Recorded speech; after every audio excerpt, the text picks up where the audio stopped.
Hi everyone, welcome back to the second part of this training course, The Science of Sales. After we've covered the basics and the fundamentals of sales, today I want to focus on the key point of what you need to have a successful sale. This is what we call building rapport with a customer.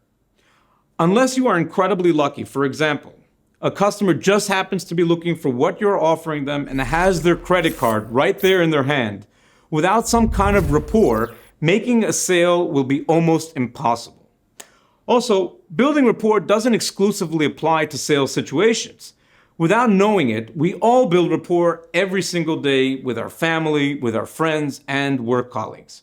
So why do we do this? And why is building rapport so important anyway? Because building rapport is the first step to getting what you want or need from someone. So, what is rapport and how do we build it? Rapport is a state of total responsiveness between two people, a spark or connection which makes both people feel very comfortable with each other. Maybe it's their thoughts or opinions. Think of rapport as a relationship building, where the goal is to gain trust and respect of someone. Mutual trust is crucial to a good relationship. That being said, do we trust someone the second we meet them? No, obviously we don't. Trust needs to be earned. However, once the foundations of the trust are in place, relationships become much stronger. So we aim to build this mutual trust by building relationships, where the result is total responsiveness between both people. But what kind of people do we want to have rapport with? People who are like ourselves.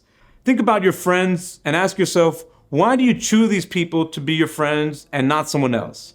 Maybe it's because you grew up in the same town, perhaps you both have children of the same age, or perhaps are two individuals who just happen to enjoy clubbing every weekend until 5 a.m. No matter what the reason might be, this is called commonality.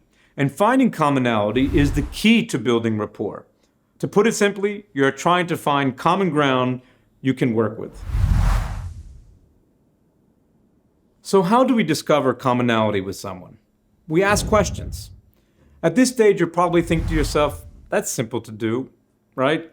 Easy, I can ask a few questions, discover a few things we have in common, and the person will open right up to me, and I'm good to go. No, you are far from being done, because you're not even close to being ready to begin selling to the person. This is just like playing a video game. There are stages or checkpoints. You must pass through them before you could even move on to the next checkpoint. What questions you need to ask? We'll get to that later. Anyways, questions are only about 7% of the rapport building process. So before you get to asking the right questions checkpoint, here is some of the remaining 93% that you still haven't learned.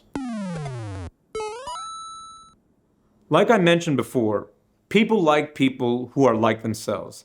And the opposite also applies here. People do not like people who are not like themselves. Matching and mirroring are subconscious ways of building rapport with a person without realizing you are doing it.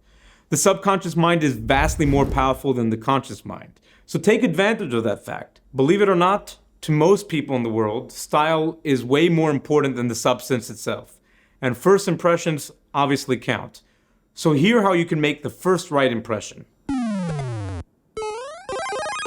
Actively listen and match and mirror the following 4 things.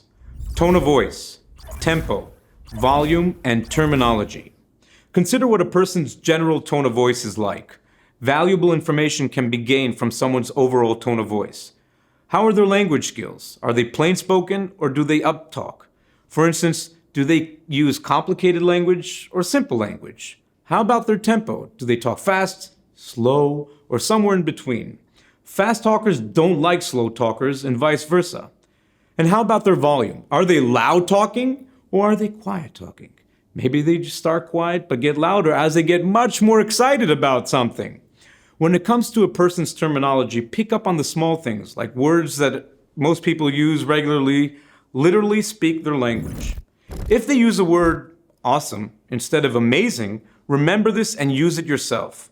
By adjusting all of these aspects and changing your mindset to match and mirror the customer, you are on the way to make a person feel a lot more comfortable enough to allow you to ask questions that will help you discover commonality. But keep in mind that the person you are speaking with will make up their mind about you in a matter of seconds. Therefore, you must adjust your overall tone of voice and match and mirror them just as quickly. Okay, now that we have covered active listening, there is another aspect to matching and mirroring nonverbal communication. With body language, you are now actively looking for traits a person uses which you can match and mirror. The following are some of these traits. Gestures. Do they use their hands a lot to emphasize a point, amplify movement, or maybe exaggerate exclamations? If so, remember this and use it yourself. Posture. Do they stand up straight, or do they slouch a little and look more laid back and relaxed? Also, do they fold their arms like this, or display more open, inviting posture? Facial expressions. Every face can make small gestures that if you could copy them, you will make a person feel a lot more comfortable. It could be a small smile, it could be rolling of the eyes, it could be the way you even express that you concur with a person. Eye contact. If a person doesn't make intense eye contact, then don't stare at them. Match the pace and the length of the eye contact and make them feel comfortable. Proximity. Proximity is probably the most crucial aspect of body language.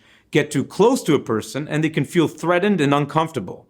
Keep too far away though, and you risk them thinking you are uninterested or possibly don't respect them. Okay, at this point, let's review what you have learned so far. To build rapport, you need to make a person feel like you are just like them. They need to feel like you are someone they can talk to, relate with, and trust. Rapport building aims to get you to a stage where there is a state of total responsiveness between you both, which you can use to get what you want or what you need from this person. So coming back to questions, which I talked about on earlier in the video, let's assume you've actively listened, you've looked, you've matched and mirrored the person, and you feel like you are well on the way to building that rapport. Only now you are ready to start asking questions leading to finding commonality with a person. But which type of questions do you ask? Remember, you are not selling to the person anything yet. You are still just building rapport. Ask what their hobbies are. What kind of movies do they enjoy? Do they watch sports? And if so, what teams do they follow? People love to talk about themselves, and by asking general questions, you can begin to collect information, where you will discover commonality. The more you ask, the more you will find. Keeping with the video game analogy, think of the information as bullets. The bigger your arsenal of ammunition, the easier it becomes to shoot your way through those checkpoints and win this game. While you're asking them questions and listening to the person's answers, use empathy. However, don't confuse empathy with sympathy because they are very different things. Empathy can be used to reinforce your connection by putting yourself in their shoes in a particular situation they might have told you about. Using sympathy, on the other hand, can come across as condescending, especially where mock sympathy is used. I would advise against this because you risk losing everything you've worked hard for and you could just break your rapport. Lastly, while you are asking your questions, smile and give genuine compliments throughout your conversation. If you are impressed with something they have to say, so say it.